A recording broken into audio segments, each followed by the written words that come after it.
The letter arrived on a Tuesday morning, slipped under Margaret Sullivan's apartment door like a serpent seeking warmth. No postmark, no return address, just her name written in block letters across cream-colored paper that felt expensive between her trembling fingers. The truth about Tommy will come out at the wedding.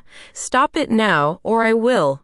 Margaret's coffee cup slipped from her grasp, porcelain shattering against the hardwood floor of her Beacon Hill apartment. The dark liquid spread like spilled blood, staining the wedding planning documents zittered across her kitchen table. Venue contracts, catering menus, floral arrangements. 18 months of meticulous preparation for Claire's wedding, all funded by the sale of the family home in Brookline. Tommy, no one had spoken that name aloud in her presence for 21 years.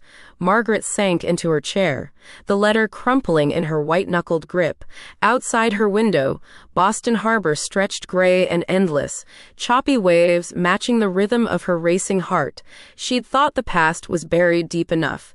She'd thought her secrets were safe. The apartment felt smaller suddenly, the walls pressing in with the weight of memory.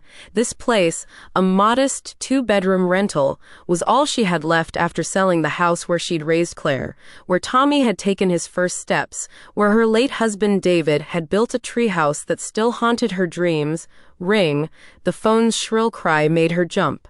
Claire's name flashed on the caller ID. "Mom?" Claire's voice carried the particular strain that had become their default tone over the past 6 months. "I just got off the phone with the florist. She says you haven't confirmed the final arrangements." Margaret's eyes fixed on the anonymous letter.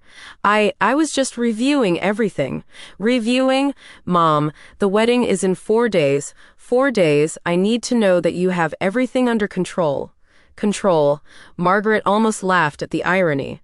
She'd spent 21 years trying to maintain control, trying to keep her daughter safe, trying to build a life on the foundation of a lie. "Of course, sweetheart. I'll call them this morning." "Good. And Mom, please remember what we discussed about keeping things simple. Alexander's family has very specific expectations." Alexander's family. The Hayes clan of Beacon Hill, old money with older secrets, the kind of Boston aristocracy that considered Margaret's working-class Irish Catholic background a fascinating anthropological study rather than actual heritage worth respecting. "I remember," Margaret said quietly. "Great. I'll see you at the final dress fitting this afternoon. And Mom, try to, let me handle most of the talking with the seamstress. She knows the Hayes family, and I want to make sure everything goes smoothly." The line went dead, leaving Margaret alone with the letter and the spreading coffee stain that looked increasingly like an omen.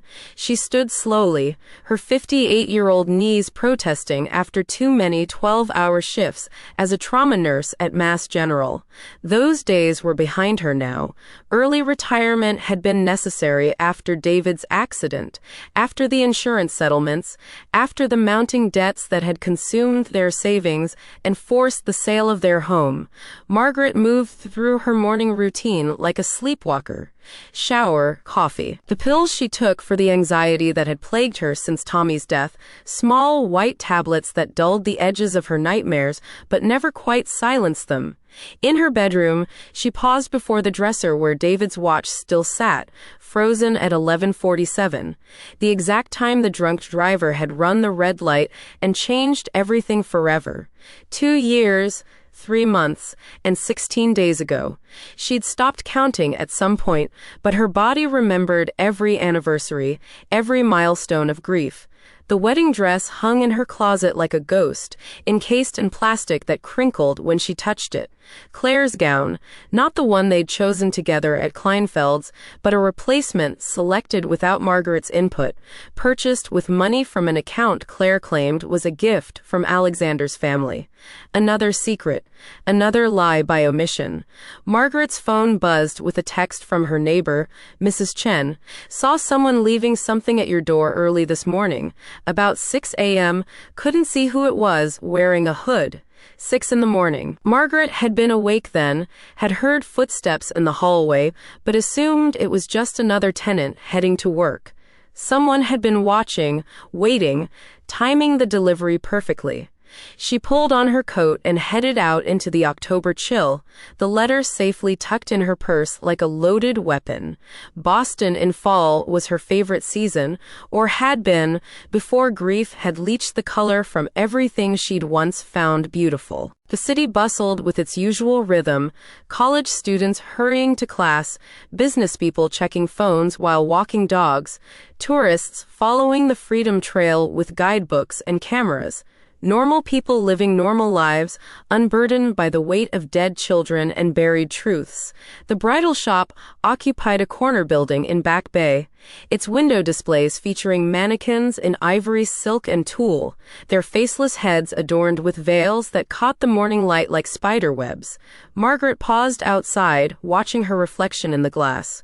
A woman who looked older than her years, silver threading through auburn hair, lines etched deep around green eyes that had seen too much.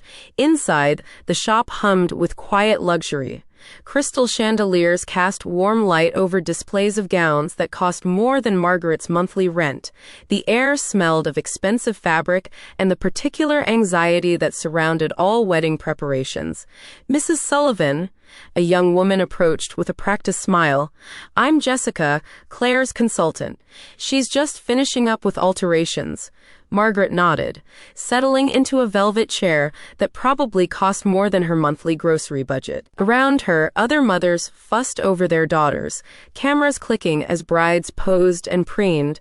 The sound of happiness felt foreign, like a language she'd once spoken but had forgotten. "Mom," Claire emerged from the fitting room, and Margaret's breath caught. Her daughter looked radiant in the new gown, a confection of French lace and seed pearls that transformed her from the serious architect Margaret knew into something out of a fairy tale.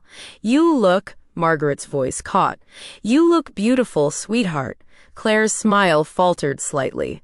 "You don't think it's too much?" Alexander said his mother mentioned that Boston weddings should be elegant but not ostentatious. Margaret felt the familiar sting of being edited out of her own daughter's life. "What matters is how you feel in it." "I feel like a princess," Claire admitted, then immediately looked guilty for the admission. "I mean, it's very appropriate for the venue." The venue, the Harvard Club, chosen by Alexander's family, paid for with Margaret's house money, but somehow always referred to as the Hayes family's traditional venue. Margaret had toured it once. Oak-paneled walls lined with portraits of dead white men, crystal chandeliers that had witnessed a century of proper Boston weddings. "The seamstress wants to make one final adjustment to the train," Claire said, disappearing back into the fitting room. Margaret sat alone with her thoughts, and the letter burning a hole in her purse. Who knew about Tommy? Who had access to information that she'd spent 21 years keeping buried? The police report had been sealed. The hospital records were confidential. Only a handful of people knew the complete truth about that July afternoon when her 8-year-old son had drowned in the backyard pool while she was inside, rushing through her nursing homework, trying to balance medical school and motherhood and marriage. Only a handful of people knew that she'd found Tommy floating face down in water that couldn't have been more than 4 feet deep, that the CPR training she'd practiced on plastic mannequins had failed her when it mattered most, that the emergency room doctor who'd pronounced her son dead had been drinking whiskey from a coffee cup and had barely looked at the small, waterlogged body on the gurney. Dr. Jonathan Hayes, Alexander's father. Margaret's blood turned to ice water in her veins. The connection she'd been too grief-stricken and guilt-ridden to make 21 years ago suddenly blazed clear as neon. Hayes, Alexander Hayes, whose family had welcomed Claire with open arms and checkbooks. Alexander Hayes, who'd somehow convinced her daughter that Margaret was an embarrassment to be managed rather than a mother to be celebrated. Alexander Hayes, who'd appeared in Claire's life just as Margaret was finally emerging from the fog of David's death and early retirement. The fitting room door opened, and Claire emerged in street clothes, her face flushed with excitement. "All done. The dress will be perfect for Saturday." Margaret stood on unsteady legs. "Claire, sweetheart, can we talk?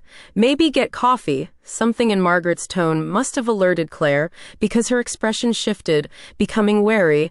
"I can't, Mom.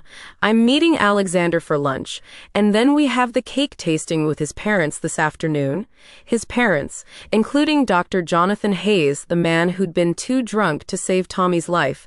"It's important," Margaret pressed. Claire checked her phone, a nervous habit she developed during the engagement. "Can it wait until after the wedding? Things are just so crazy right now, and Alexander's family has been so generous with their time and resources. Their resources, paid for with Margaret's house, her retirement, her future security." "Of course," Margaret heard herself say. "After the wedding." Claire kissed her cheek, a perfunctory gesture that felt rehearsed, and hurried out into the autumn afternoon, leaving Margaret alone with the scent of expensive perfume and the weight of growing dread. Outside, she stood on the sidewalk watching her daughter disappear into the crowd of pedestrians. When had Claire become a stranger? When had their relationship shifted from mother and daughter to vendor and client? Margaret's phone buzzed. Another text, this one from an unknown number. "Ask your daughter what Alexander told her about her brother." The world tilted sideways. Margaret grabbed a lamppost for support, her vision graying at the edges. Claire knew about Tommy. How long had she known? What had she been told? A couple walking past gave her concerned looks, and Margaret realized she was breathing too fast, hyperventilating on a busy Boston street like some kind of madwoman. She forced herself to walk, one foot in front of the other, until she reached the common where she could sit on a bench and try to make sense of the impossible. Alexander knew about Tommy. He'd told Claire, but what version of the truth had he shared? Margaret pulled out her phone and did something she'd avoided for 21 years. She Googled her son's name. The articles were still there, archived in digital permanence. Boy 8 drowns in backyard pool. Tragic accident claims young life. Family devastated by pool drowning. None of them mentioned Dr. Hayes' condition that day. None of them questioned why a trained trauma nurse couldn't save her own child. None of them revealed the whole truth. But someone knew. Someone had been watching, waiting, collecting information like ammunition. Margaret scrolled through the search results until she found something that made her blood freeze. A recent article in the Boston Globe's social section. Hayes-Sullivan wedding to unite two prominent Boston families. Two prominent families. Margaret almost laughed at the description. The Sullivans of Southie, where her father had worked the docks and her mother had cleaned houses for proper Boston ladies. The Sullivans, who'd clawed their way into the middle class through education and hard work and sacrifice. But it was the photo that stopped her cold. Alexander and Claire at some charity gala, posed in formal wear that probably cost more than Margaret's monthly budget. And behind them, barely visible but unmistakable, stood Dr. Jonathan Hayes. He looked older, grayer, but she recognized the hands that had failed to save her son. The same hands that had shaken slightly as he delivered the news that would shatter her world. The same hands that had reeked of alcohol despite the peppermints he'd crunched throughout their brief, devastating conversation. Margaret's phone rang. Claire again. "Mom, I forgot to mention, there's been a slight change to the wedding timeline. The ceremony will start 30 minutes earlier, so you'll need to be at the venue by 2 p.m. instead of 2:30. "That's fine, sweetheart. And Mom, Alexander's parents want to meet with you beforehand. Just a quick conversation to coordinate some last-minute details." Details? Margaret wondered what kind of details required coordination with the mother of the bride who'd been systematically excluded from every meaningful decision. "Of course," Margaret said. "I'll be there." After Claire hung up, Margaret sat in the gathering dusk, watching joggers circle the common like hamsters in an expensive wheel. Around her, the city prepared for evening, office lights flickering on in high rises, restaurants setting up for the dinner rush, normal people heading home to normal families with normal problems. She thought about Tommy, about the little boy who'd loved dinosaurs and chocolate chip cookies and swimming in the backyard pool, their their landlord had installed the summer before he died. Tommy, who'd been so excited about starting third grade, about learning to play soccer, about being a big brother when Claire was born. Claire, who'd never known she'd had a brother, who'd grown up as an only child, carefully protected from the truth that might have broken her heart or damaged her psyche or simply been too much for a growing girl to bear. Margaret had told herself she was protecting Claire, but maybe she'd really been protecting herself. The anonymous letter crinkled in her purse as she stood to leave. Someone wanted the truth to come out. Someone was willing to destroy Claire's wedding day to make that happen, unless Margaret stopped it first. She walked home through the common, past the swan boats moored for the winter, past the playground where she'd once pushed Claire on swings while trying not to think about Tommy playing alone in his underwater grave. The city sparkled with autumn beauty, but Margaret saw only shadows and secrets, the weight of 21 years pressing down like November clouds. In her apartment, she poured a glass of wine, the expensive bottle she'd been saving for some future celebration that now seemed unlikely to arrive. The wedding planning materials still covered her kitchen table, a monument to months of careful preparation for an event that might be about to explode into chaos. Margaret opened her laptop and began typing an email to Claire. Then deleted it. Started again. Deleted again. How do you tell your daughter that she had a brother who died because you were too busy, too distracted, too focused on your own ambitions to notice he was drowning 20 feet away? How do you explain 21 years of silence, of carefully constructed lies, of protection that had become prison? How do you admit that the man she's about to marry might be orchestrating the revelation as some kind of twisted revenge for sins she'd committed before he was even born? Margaret closed the laptop and reached for the phone. There were people she needed to call. Questions that needed answers before Saturday afternoon arrived with all its white dresses and formal promises and potential catastrophes. But first, she needed to know exactly what Alexander Hayes had told her daughter about the brother she'd never known existed. The wine tasted like ashes in her mouth as she dialed the number she'd memorized but never called.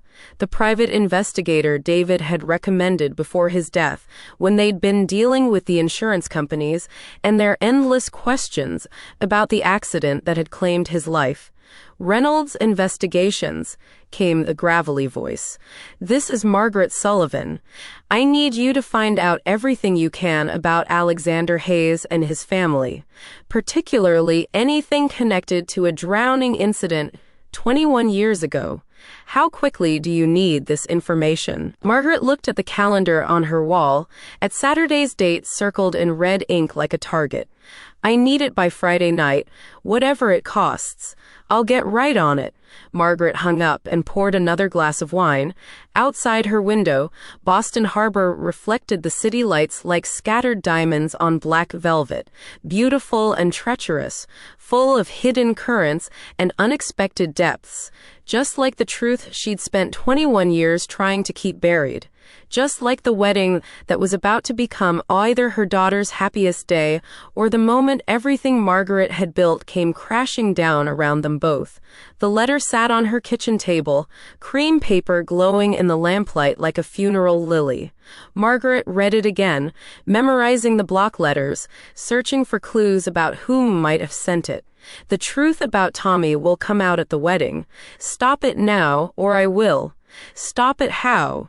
Cancel the wedding 4 days before the ceremony. Tell Claire the truth and risk destroying her relationship with Alexander and with Margaret herself? Confront Dr. Hayes after 21 years of silence, or maybe there was another option. Maybe it was time to stop running from the past and face it head on, regardless of the consequences. Margaret had spent 2 decades protecting Claire from the truth. Maybe it was time to protect her from the lies instead. She picked up her phone again and scrolled to Claire's number. Her finger hovered over the call button. One phone call could change everything. One conversation could unravel 21 years of careful silence. One moment of honesty could either heal the wounds Margaret had been nursing in secret or tear open new ones that might never heal. The phone rang in her hand, startling her. Claire's name flashed on the screen. "Mom, I just wanted to make sure you're okay. You seemed off at the dress shop today." Margaret closed her eyes. Her daughter's voice sounded young suddenly, vulnerable in a way it hadn't for months. For just a moment, Claire sounded like the little girl who used to crawl into Margaret's bed during thunderstorms, who'd cried when her goldfish died, who'd asked endless questions about why she didn't have any brothers or sisters like her friends at school. "I'm fine, sweetheart. Just pre-wedding nerves." "Good. I was worried. I know this has been a lot of work for you, planning everything and managing all the vendors. I appreciate it, Mom. I know I haven't said that enough." Margaret felt tears prick her eyes. "You don't need to thank me, Claire. You're my daughter. I love you, Mom." The simple words hit Margaret like a physical blow. When was the last time Claire had said that without prompting, without it being a reflexive response to Margaret saying it first?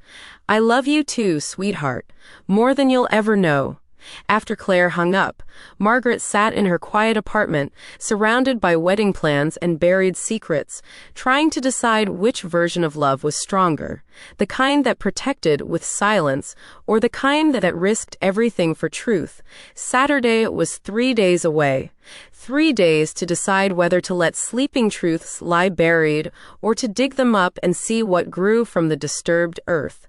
3 days to choose between the daughter she'd been protecting and the woman Claire deserved to become. 3 days to find the courage she'd been lacking for 21 years. Margaret poured the rest of the wine down the sink and went to bed, but sleep wouldn't come. Instead, she lay in the darkness listening to the sounds of the city and remembering Tommy's laugh, the way he'd clapped his hands when she'd sung him lullabies, the weight of his small body in her arms before the water had claimed him. Somewhere out there, someone was waiting for Saturday to arrive. Someone with their own secrets, their own agenda, their own reasons for wanting the past to surface at the worst possible moment. Margaret stared at the ceiling, counting the hours until dawn and wondering if she had the strength to face whatever truth was coming, or if she'd spend the rest of her life running from the ghost of a little boy who drowned while she wasn't watching. The wedding was in 3 days. The reckoning she'd avoided for 21 years was finally here.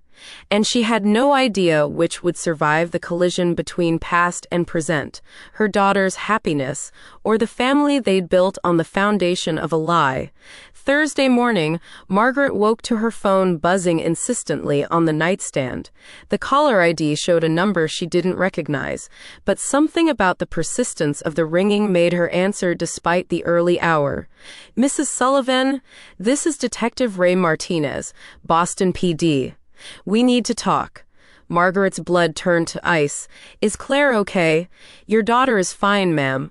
But we've had a situation involving Alexander Hayes. There was an incident at his bachelor party last night."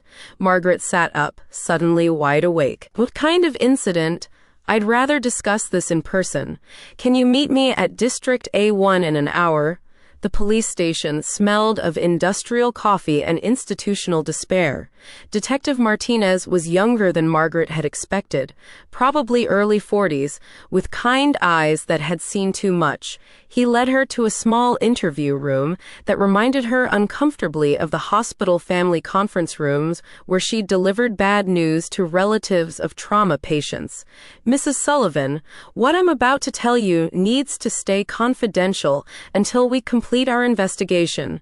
Alexander Hayes was found unconscious in his hotel room early this morning. He'd been drugged." "Drugged," Margaret's voice came out as a whisper. "Rehypnol, most likely.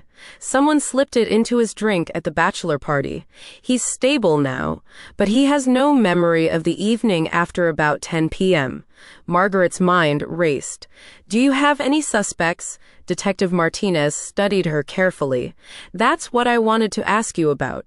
Mr. Hayes mentioned that someone had been sending threatening messages to his fiancée. Anonymous letters about family secrets. The letter in Margaret's purse seemed to burn hotter.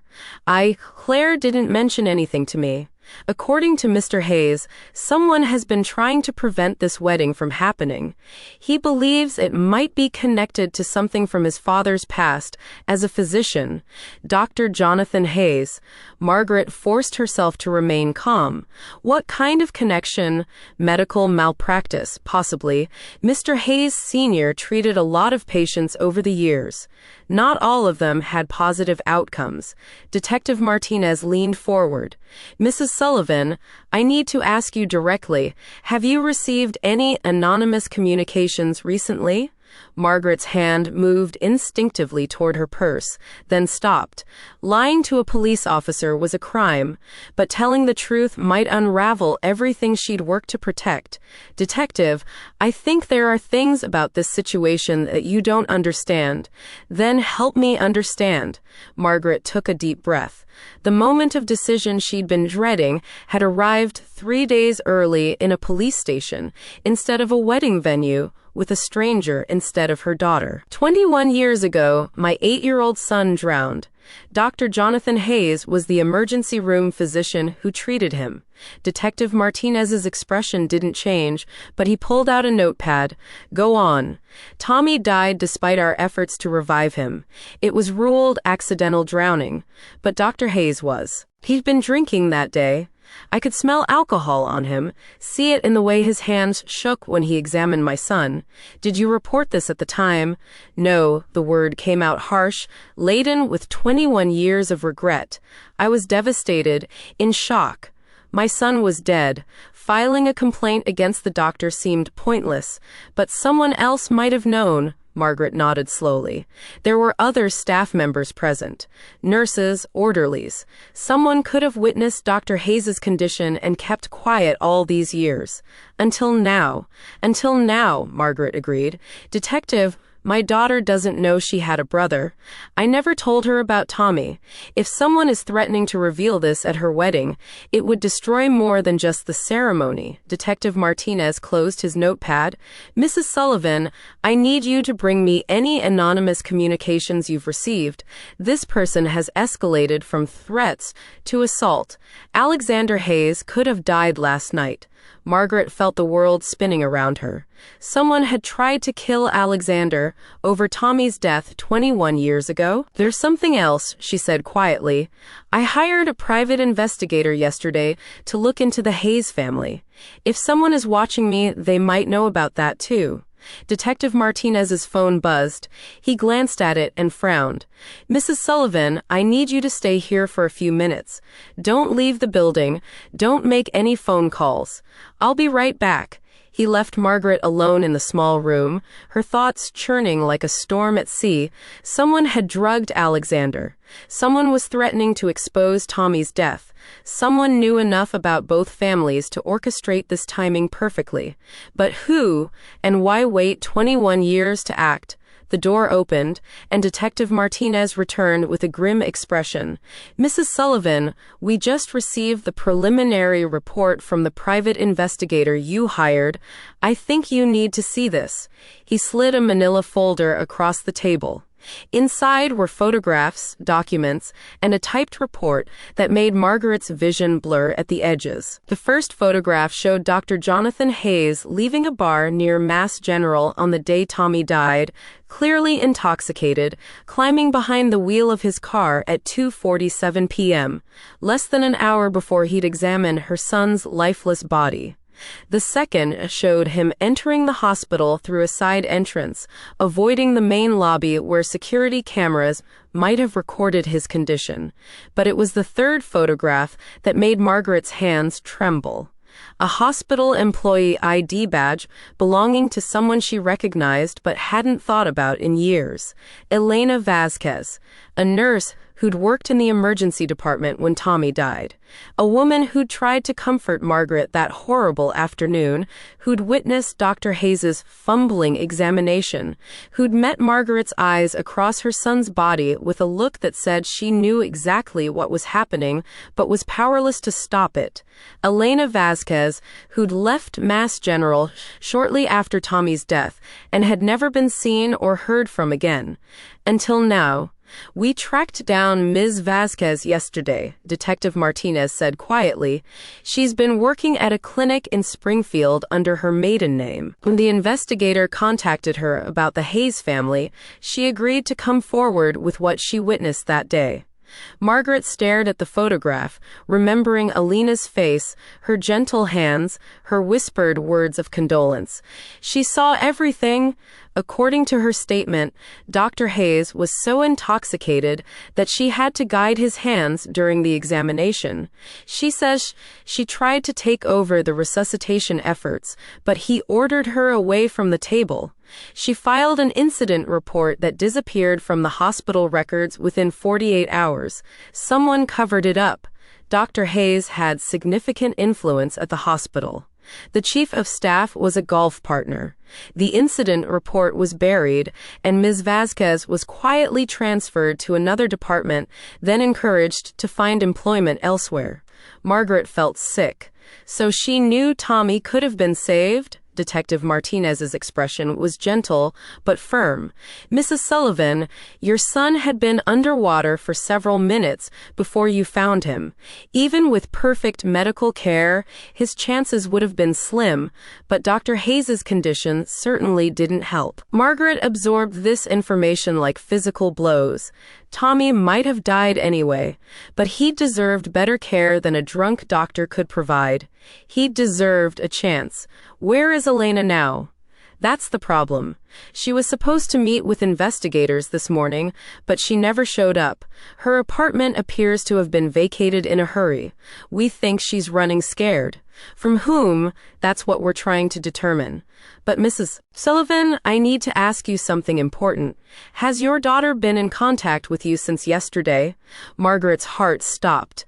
What do you mean? We can't locate Claire. She didn't return to her apartment last night, and Alexander Hayes hasn't heard from her since yesterday afternoon. Her phone goes straight to voicemail. The room began to spin. Margaret gripped the edge of the table, trying to stay upright as panic flooded her system. "Detective, someone has my daughter. We don't know that for certain, but given the escalating nature of these threats, we're treating her disappearance as potentially connected to the investigation." Margaret's phone buzzed. A text from an unknown number. "If you want to see Claire again, come alone to the address I'm sending. Tell no one. You have 1 hour." Detective Martinez saw her face and immediately moved around the table. "What is it?" Margaret showed him the phone. A second text had arrived with an address in Southie, in the neighborhood where she'd grown up, near the docks where her father had worked until the day he died. "We'll trace this number, set up surveillance." "No." Margaret stood up, her decision crystallizing with sudden clarity. "This person has been planning this for 21 years. They know exactly what they're doing. If I bring police, they'll disappear, and I'll never see Claire again. Mrs. Sullivan, I can't let you walk into what might be a trap. Detective, this is about my son's death and my daughter's future. This is about 21 years of guilt and secrets and lies that I've been too cowardly to face." Margaret grabbed her purse, the anonymous letter still folded inside. "This is my responsibility. At least let us set up a perimeter." 1 hour. Margaret repeated, reading the text again. "If I'm not there in 1 hour, something happens to Claire. I won't risk my daughter's life because I'm afraid to face the truth about my son's death." She headed for the door, Detective Martinez calling after her. But Margaret didn't stop. She had 1 hour to drive across the city, 1 hour to prepare herself for a confrontation 21 years in the making, 1 hour to decide how much she was willing to sacrifice to keep her remaining child safe. The warehouse sat at the end of a dead-end street in Southie, surrounded by the ghosts of Margaret's childhood. She recognized the building. It had been a fish packing plant when she was young, before the industry died and left behind empty shells like broken promises along the waterfront. Margaret parked her car and sat for a moment, hands trembling on the steering wheel. The October wind off the harbor carried the scent of salt and decay, memories of her father coming home with hands that smelled of fish and brine, her mother counting pennies to buy school supplies. A lifetime ago, when her biggest worry had been whether Tommy would eat his vegetables or if Claire would stop asking for a baby brother. The text had been specific. Warehouse 47, Pier Street. Come alone. Door will be unlocked. Margaret checked her phone. No bars, conveniently isolated. Whoever had planned this knew exactly what they were doing. She stepped out into the wind, her coat whipping around her legs as she approached the building. The door stood slightly ajar, darkness yawning beyond it like an open mouth. "Claire?" Margaret called out, her voice immediately swallowed by the October gusts. No answer. Margaret pushed the door open and stepped inside. The warehouse was cavernous, filled with shadows and the echo of dripping water. Weak afternoon light filtered through grimy windows high above, casting everything in shades of gray and rust. "Mrs. Sullivan." Margaret spun toward the voice. A woman stepped out from behind a stack of abandoned shipping containers. Small, middle-aged, with graying hair pulled back in a severe bun, it took Margaret a moment to recognize her. Elena Vasquez looked older, worn down by 21 years of carrying a secret, but her eyes were the same, dark, intelligent, haunted by the weight of witnessed tragedy. "Elena," Margaret's voice was barely a whisper.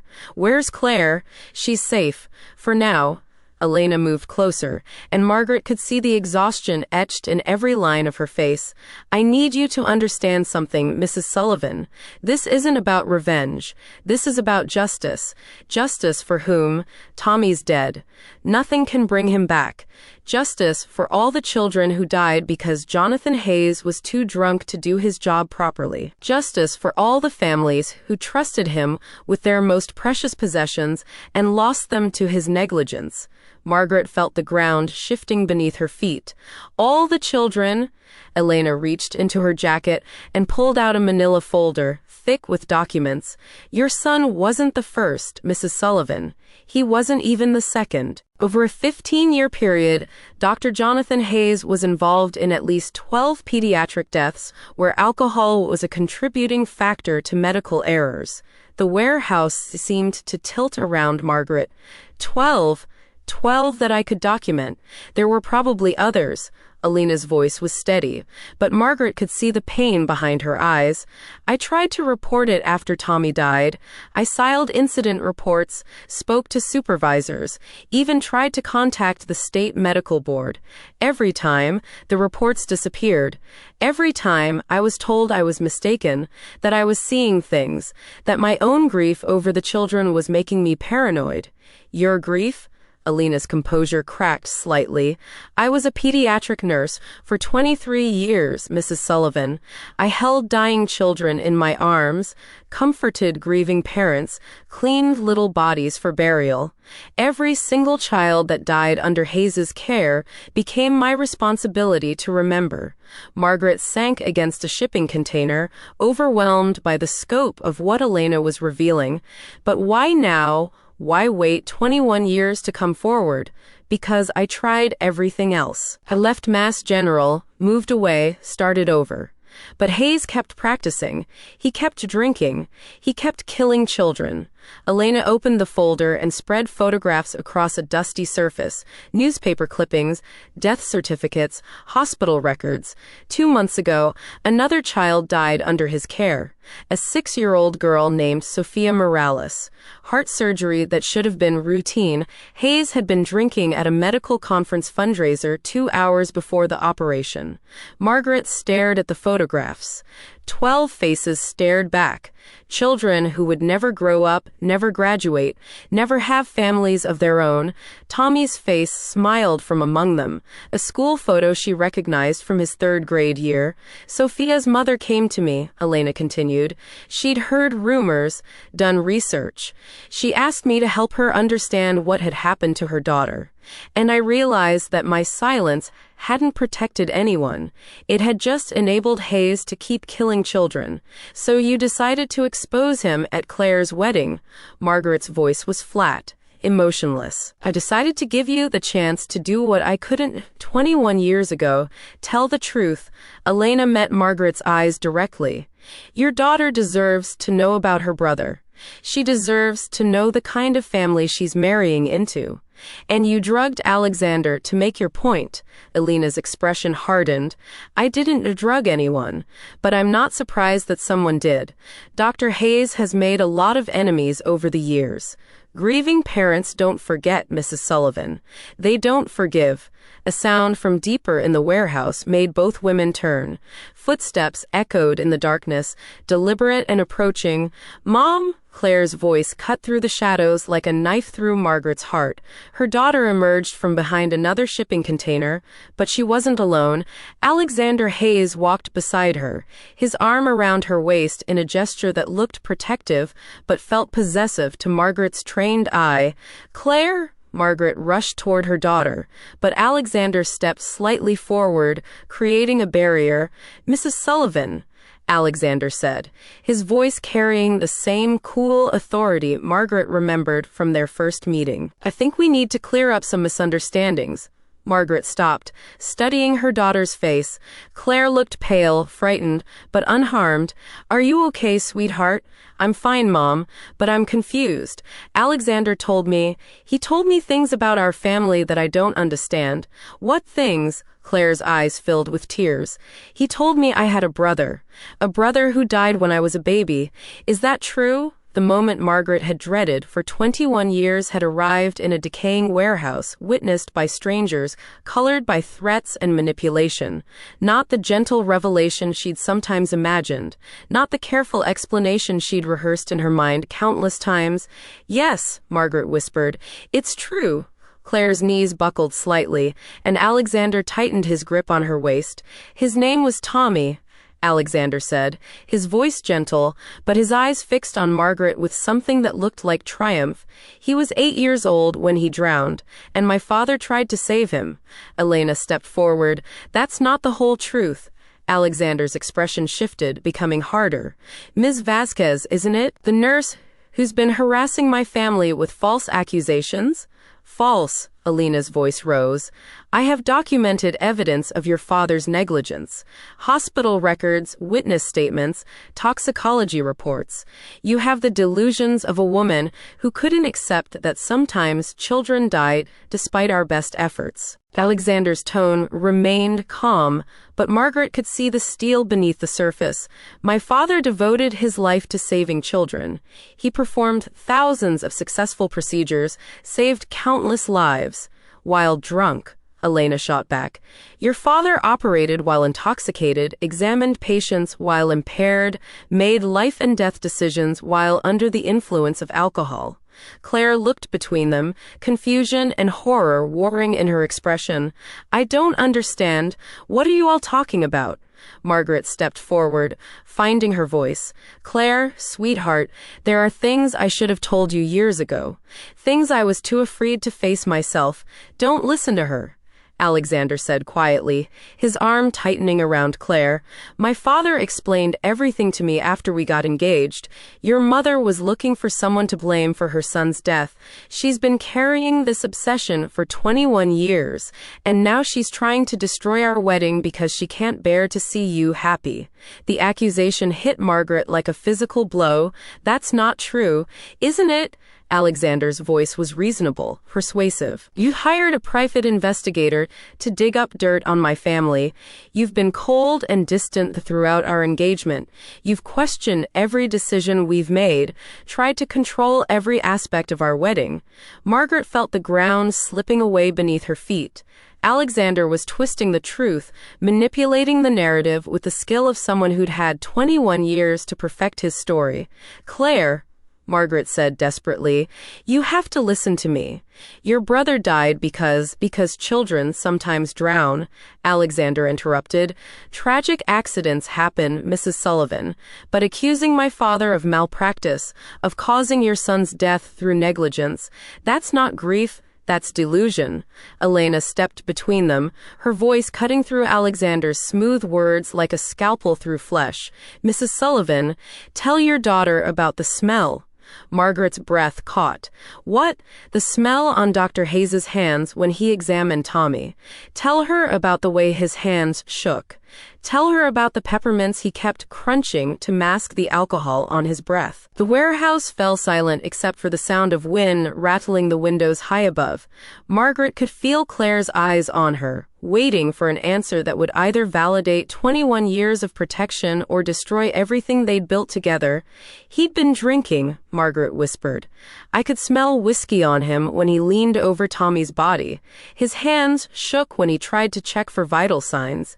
He ordered the nurses away from the table, insisted on handling everything himself. Claire's face went white. No, that can't be true. Alexander's jaw tightened. My father was grieving too, Mrs. Sullivan. He'd lost patients before. Every doctor has. The stress, the emotional toll. At 3:30 in the afternoon, Elena pulled out a photograph. This is your father leaving O'Malley's pub at 2:47 p.m. on the day Tommy died. Barely an hour before he examined the boy's body. Alexander glanced at the photograph, and for the first time, his composure cracked slightly. That proves nothing. Maybe he stopped for lunch, with a blood alcohol level of 0.12. Elena produced another document. I saved a vial of his blood from that day, told the lab it was for routine testing. I've kept it frozen for 21 years, waiting for this moment. The silence that followed was deafening. Margaret watched Alexander's face cycle through emotions. Surprise, anger, calculation. You can't prove that blood came from my father, he said finally. DNA testing can, Elena replied calmly, and I'm prepared to submit it to the authorities along with all my documentation of the other children who died under your father's care. Claire was staring at Alexander now, seeing something in his expression that was making her pull away from his protective embrace. Other children? Elena opened her folder and spread the photographs across a shipping container like cards in a deadly game of solitaire. 12 faces stared up at them. Children of all ages, all backgrounds, all lost to medical negligence disguised as tragic accident. 12 children over 15 years, Elena said quietly, all treated by Dr. Jonathan Hayes while he was under the influence of alcohol. All ruled accidental deaths or natural causes. All covered up by a hospital system more concerned with reputation than justice. Claire's legs gave out completely. She sank to her knees among the photographs, staring at faces that could have been her own children someday, her own grandchildren. My God, she whispered, all these children. Margaret knelt beside her daughter, reaching out to touch her shoulder. For the first time in months, Claire didn't pull away. I'm sorry, Margaret said, her voice breaking. I'm so sorry I didn't tell you about Tommy. I thought I was protecting you, but I was really just protecting myself. Why? Claire's voice was small, lost. Why didn't you ever tell me I had a brother? Margaret felt 21 years of carefully constructed walls crumbling around her. Because I was supposed to be watching him. I was inside, studying for my nursing boards, and he was playing in the pool. I told him to stay in the shallow end, but I wasn't watching. I was thinking about my own future, my own ambitions, and my 8-year-old son drowned 20 feet away from me. The truth hung in the air like poison gas, toxic and inescapable. Margaret had finally spoken the words she'd been choking on for 2 decades. "I found him face down in 4 feet of water," she continued, the words pouring out now like blood from a reopened wound. "I pulled him out, started CPR, called 911. But by the time we got to the hospital, it was too late, and the doctor who was supposed to save him was too drunk to try." Claire looked up at Alexander, who was standing frozen above them, his carefully constructed facade finally beginning to crumble. "Did you know?" she asked him. "When you met me, when you proposed, did you know about Tommy?" Alexander's silence was answer enough. "Did you know about your father's drinking?" More silence. "Did you plan this?" Claire's voice was gaining strength, anger replacing shock. "Did you target me because of what happened to my brother?" Alexander's mask finally slipped completely. "You want the truth? Fine. My father made mistakes. He struggled with alcohol, yes, but he was still a brilliant surgeon who saved thousands of lives. And your family," he gestured dismissively at Margaret and Elena, "your family has been trying to destroy his reputation for decades. One phone call," Elena said quietly, "one anonymous tip to the medical board 21 years ago, and 12 children might still be alive today. But you didn't make that call, did you?" Alexander's voice turned vicious. "You kept quiet, just like everyone else. You all enabled him." Margaret felt the accusation like a knife between her ribs because it was true. She had kept quiet. She had been so consumed by her own guilt, her own grief, that she'd never thought about the other families who might suffer the same loss. "You're right," she said quietly. "I should have spoken up. I should have reported him, fought the cover-up, demanded justice for Tommy and all the other children." She stood slowly, her legs shaking but her voice growing stronger. "But I was a working-class mother in a city that protects its own, and your father was a respected surgeon from one of Boston's oldest families. I was grieving and broken and convinced that no one would believe me." Margaret looked directly at Alexander. "But that doesn't excuse what you've done. You researched my family, found out about Tommy, and then specifically targeted my daughter. You manipulated her, isolated her from me, convinced her that I was an embarrassment to be managed, rather than a mother to be loved. I fell in love with Claire," Alexander said, but his voice lacked conviction. "No," Claire stood up, brushing dust from her knees. "You saw an opportunity for revenge. My mother was too scared to destroy your father 21 years ago, so you decided to destroy our family instead." Alexander's expression shifted again, becoming almost pleading. "Claire, you don't understand the pressure I've been under. My father's reputation, the family name, 12 children." Claire interrupted. 12 families destroyed because your father couldn't stop drinking long enough to do his job properly. It wasn't that simple. It was exactly that simple."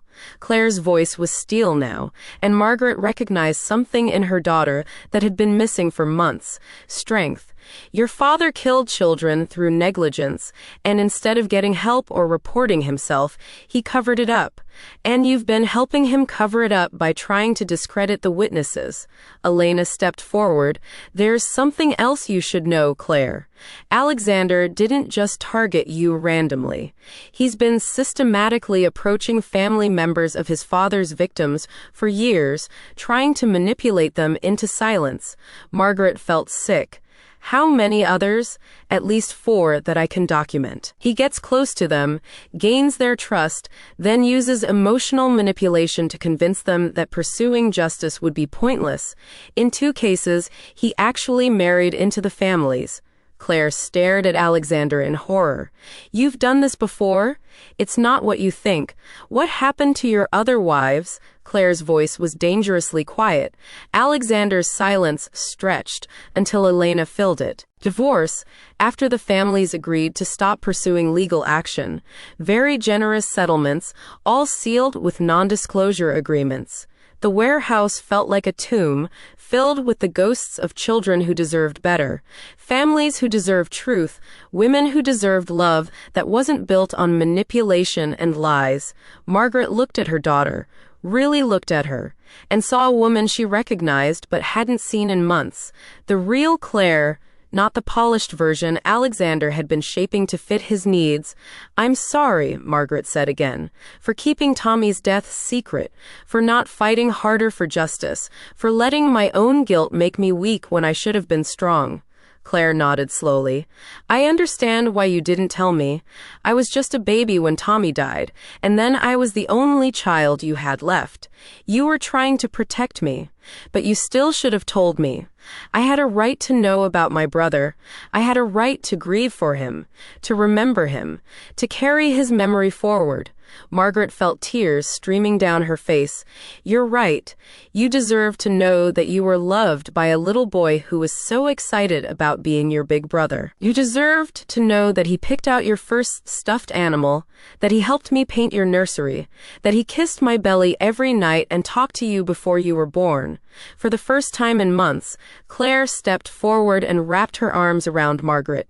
They held each other in the dusty warehouse, surrounded by evidence of crimes that should have been reported decades ago, grieving together for the brother and son they'd lost to silence and lies. "What happens now?" Claire asked when they finally separated. Elena gathered her photographs and documents. "Now we go to the authorities. We present the evidence. We demand justice, not just for Tommy, but for all 12 children. And my father," Alexander's voice was barely audible, "your father will face the consequences of his actions. Finally." Elena looked at him without sympathy. "And you'll face the consequences of yours." Margaret pulled out her phone and dialed Detective Martinez's number. "Detective, we're ready to talk. All of us." As they waited for the police to arrive, Margaret stood with her arm around Claire, looking out through the grimy warehouse windows at Boston Harbor. The city spread before them, full of secrets and lies and buried truths that sometimes, finally, clawed their way to the surface. "Mom," Claire said quietly. "Yes, sweetheart. Tell me about Tommy. Tell me what he was like." Margaret smiled through her tears. "He was brilliant and funny and brave. He collected rocks and built elaborate structures with his Legos. He wanted to be a marine biologist when he grew up because he loved everything about the ocean. Did he really help you get ready for my birth? He was so excited to be a big brother. He read every book about babies that the library had, practiced changing diapers on his stuffed animals, made me promise that he could help feed you and teach you how to swim." Claire was crying now too, grieving for the brother she'd never known, the relationship that had been stolen from both of them by fear and silence. "I would have loved him," she said. "He would have loved you too, so much." In the distance, they could hear sirens approaching. Detective Martinez and his team coming to collect evidence and testimony that would finally give voice to 12 children who had died in silence. Margaret thought about Tommy, not the drowned boy who had haunted her dreams for 21 years, but the living child who had filled their house with laughter and questions and boundless curiosity about the world around him. He would have wanted justice for the other children. He would have wanted his death to mean something more than just another family's private tragedy. It was time to give him that meaning. 3 weeks later, Margaret stood in the courthouse hallway, watching reporters set up their cameras and microphones like vultures gathering around a carcass. The story had exploded across Boston's media landscape. Respected surgeons, decades of malpractice, cover-ups reaching the highest levels of Mass General's administration, families finally getting the justice they'd been denied for years. Dr. Jonathan Hayes had been arrested the previous week. The blood sample Elena had preserved for 21 years had tested positive for a blood alcohol level of 0.12, well above the legal limit for driving, let alone performing emergency medicine. Combined with Elena's testimony and the hospital records she'd carefully preserved, the evidence was overwhelming. "Mrs. Sullivan?" Margaret turned to see a young woman approaching, mid-30s, professionally dressed, with kind eyes that reminded her of Elena. "I'm Sophia Morales's mother, Carmen. I wanted to thank you for coming forward." Margaret felt the familiar pang of guilt and regret. "I should have spoken up 21 years ago. Your daughter might still be alive if I had." Don't do that to yourself, Carmen said gently. The system failed all of us. But because of your courage now, no other child will die under Hayes's care. They stood together in the courthouse hallway, two mothers united by loss, and the long journey toward justice. Around them, other families gathered, parents and siblings and grandparents of the 12 children whose deaths had finally been acknowledged as preventable tragedies rather than acts of God. How is Claire handling everything? Carmen asked. Margaret smiled, the first genuine smile she'd felt in weeks. She's strong, stronger than I ever gave her credit for. She's been helping Elena organize all the evidence, coordinating with the other families. I think she's found her purpose in all this. And the wedding, canceled, obviously. Though Claire said she never wants to get married anyway, she's too busy fighting for justice to think about romance. Carmen laughed. She sounds like my Sophia would have been, fierce. Mrs. Sullivan, Detective Martinez approached with a file folder under his arm. Over the past 3 weeks, he'd become something like a friend, the one person who understood the full scope of what Margaret's family had endured. The DA wants to meet with you before the hearing starts, he said. There have been some developments. Margaret followed him to a small conference room where District Attorney Patricia Walsh was waiting with Elena and Claire. The older woman looked tired but determined. She'd built her career on prosecuting cases that other DOS avoided, seeking justice for victims who'd been forgotten by the system. Mrs. Sullivan, thank you for coming in early. We've received some additional information that I think you should know about before the hearing begins. Margaret sat down next to Claire, who squeezed her hand supportively. Over the past 3 weeks, their relationship had transformed. The walls Margaret had built to protect Claire from the truth had crumbled, but something stronger had been built in their place, a foundation of honesty and mutual respect. What kind of information? Margaret asked. DA Walsh opened a file folder. Alexander Hayes has been in communication with our office. He wants to make a deal. What kind of deal? Full cooperation in the prosecution of his father, complete disclosure of all cover-up activities, and testimony about his own role in intimidating and manipulating victims' families. Margaret felt Claire tense beside her. In exchange for what? Reduced charges. He's looking at conspiracy to obstruct justice, witness intimidation, fraud. The charges could add up to significant prison time. But if he cooperates fully, he could avoid jail entirely. Elena's voice was sharp with anger. He systematically targeted grieving families for years, manipulated women into silence, enabled his father's continued malpractice, and he gets to walk away? Justice isn't always perfect, DA Walsh said diplomatically, but his testimony could help us build cases against other hospital administrators who were involved in the cover-ups. There might be dozens of additional victims we don't know about yet. Margaret looked at Claire, trying to read her expression. Her daughter had been manipulated and lied to for months, had built her future around a man who saw her as nothing more than a tool for revenge. What do you think? Margaret asked quietly. Claire was quiet for a long moment. I think Alexander should face the consequences of his actions, but I also think stopping future victims is more important than punishing past crimes. So you support the deal? I support whatever gives these families the best chance at justice. Claire's voice was steady, mature in a way that made Margaret's heart ache with pride. And I want to make sure that no other woman gets manipulated the way I was. DA Walsh nodded. There's one more thing. Alexander claims he has information about additional cases. Children who died under his father's care that aren't in our current files. Elena leaned forward. How many? He won't say until the deal is finalized, but he's suggesting the number could be significantly higher than 12. The room fell silent. Margaret thought about Tommy, about all the children whose faces stared out from Elena's photographs, about the families who had lived with unanswered questions and unexplained grief for years. How do we know he's telling the truth? Margaret asked. We don't. DA Walsh admitted, but we've verified some of his other information, and it's been accurate. I think he's genuinely trying to make amends, or he's just trying to save himself, Elena said bitterly. Maybe both, Claire said quietly. Maybe that's enough. An hour later, Margaret found herself in the courtroom gallery, surrounded by families she was still learning to know. The formal hearing was brief. Drive Jonathan Hayes appeared in orange prison scrubs, his once proud bearing reduced to hunched shoulders and downcast eyes.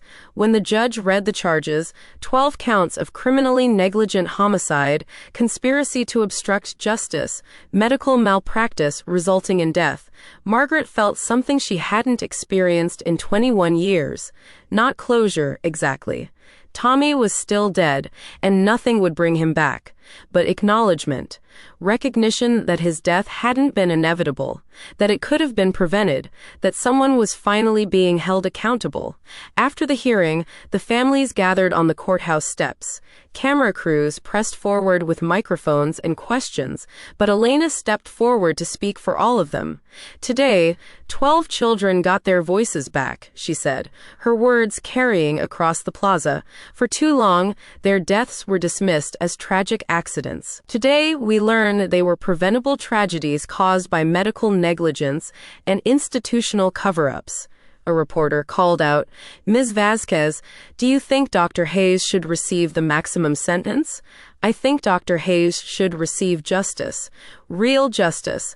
Not the kind that protects reputation over truth. Elena's voice was strong, certain, and I think the system that enabled him for 15 years should be reformed so this can never happen again.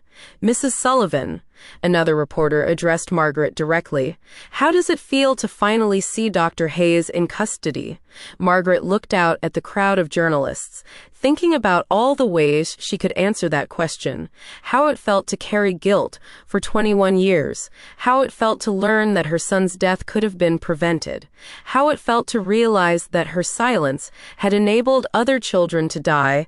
It feels like the beginning, she said finally. The beginning of justice. The beginning of healing, the beginning of making sure that no other family has to go through what we've been through.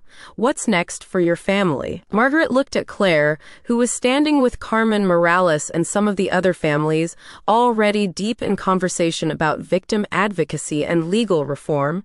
My daughter is starting a foundation, Margaret said, the Thomas Sullivan Foundation for Medical Justice. We're going to work with families affected by medical malpractice, help them navigate the legal system, provide support and resources. And you, Margaret smiled, I'm going back to school, studying law. It's never too late to find your purpose. After the reporters dispersed, Margaret and Claire walked together through Boston Common. The October afternoon was crisp and clear, the kind of weather that had once reminded Margaret of Tommy's birthday. Now it just reminded her of possibility. Are you sure about law school? Claire asked as they settled on a bench overlooking the pond. It's going to be a lot of work. I'm 58 years old, and I've spent the last 21 years letting other people make decisions about justice. I think it's time I learned how to fight for it myself. Claire smiled. You know, I think Tommy would have been proud of you. I hope so. I hope he would have been proud of both of us. They sat in comfortable silence, watching ducks glide across the water, families walking with children who laughed and ran and took their safety for granted. As it should be. Margaret's phone buzzed with a text from Elena. Alexander's information checks out. At least 18 more cases. The DA wants to meet tomorrow. 18 more children, 18 more families who deserve truth, justice, acknowledgement of their loss. Margaret showed the text to Claire, who read it with a grim expression. 30 children total, Claire said quietly. 30 families who lived with lies, but not anymore. Margaret squeezed her daughter's hand.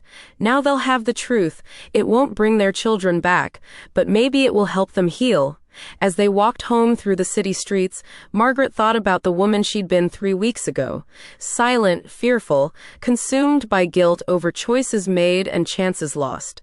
That woman was gone, replaced by someone harder, but also more honest. Someone who had learned that love sometimes required courage more than protection. Claire had learned too. The girl who'd been shaped by Alexander's manipulation had discovered her own strength, her own voice, her own purpose. She was going to law school too, had already been accepted to several programs for the following fall. "Mom?" Claire said as they reached Margaret's apartment building. "Yes, sweetheart. I'm glad you finally told me about Tommy. I'm glad I know I had a brother who loved me before I was even born. He would have been so proud of the woman you've become. Do you think he would have liked Alexander?" Margaret considered the question seriously. "I think Tommy would have seen right through him. Your brother had a gift for recognizing genuine people. He would have known Alexander was pretending. I should have seen it too. You were in love, or you thought you were. Alexander was very skilled at manipulation. He'd been practicing for years." They hugged goodbye in the lobby, and Margaret went up to her apartment alone. But the solitude didn't feel lonely anymore. It felt peaceful. She poured herself a glass of wine, the good bottle she'd been saving, and sat at her kitchen table with her laptop. Law school applications were due in January. She had personal statements to write, transcripts to request, a future to plan. At 58, she was starting over.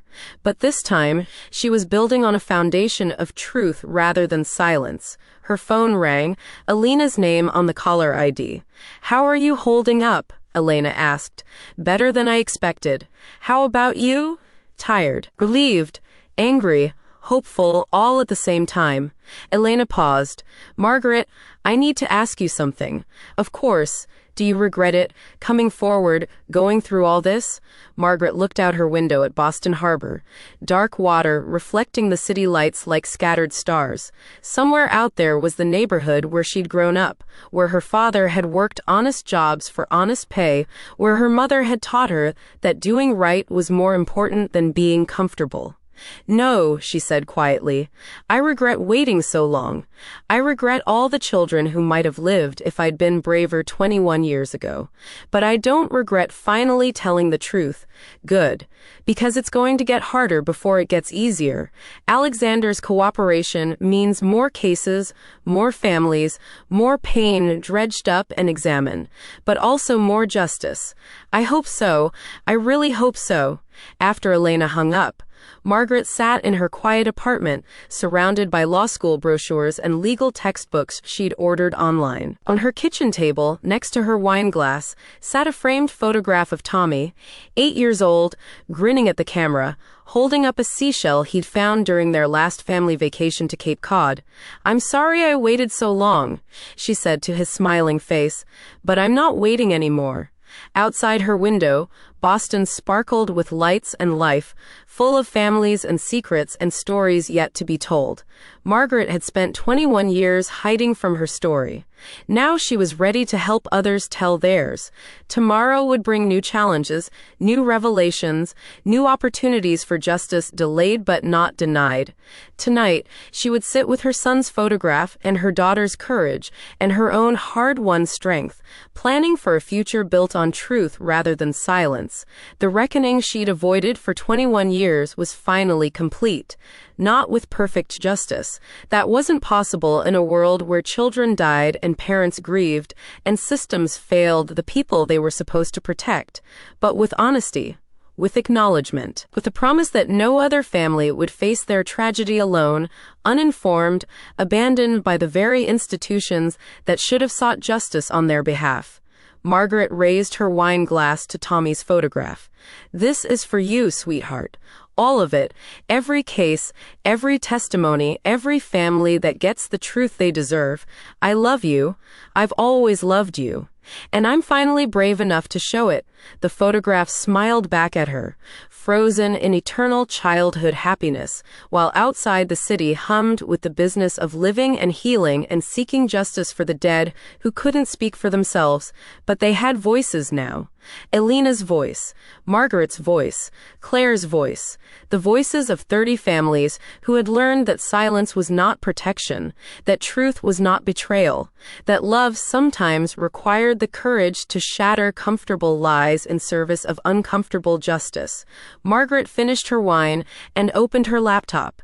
She had a personal statement to write, a future to plan, a promise to keep to a little boy who had died too young, but whose death would finally serve a purpose larger than one family's private grief. She began to type, "My name is Margaret Sullivan, and 21 years ago, my 8-year-old son Tommy died due to medical malpractice that was covered up by institutional corruption.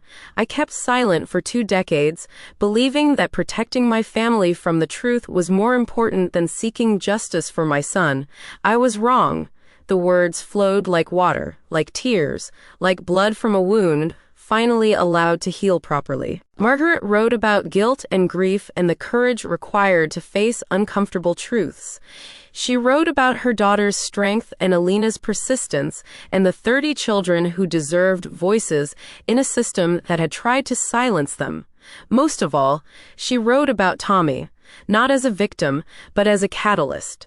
A boy whose death had been meaningless for 21 years, but who would now save other children, help other families, force a broken system to acknowledge its failures and do better. By the time she finished writing, dawn was breaking over Boston Harbor. Margaret saved the document and closed her laptop, exhausted but oddly energized.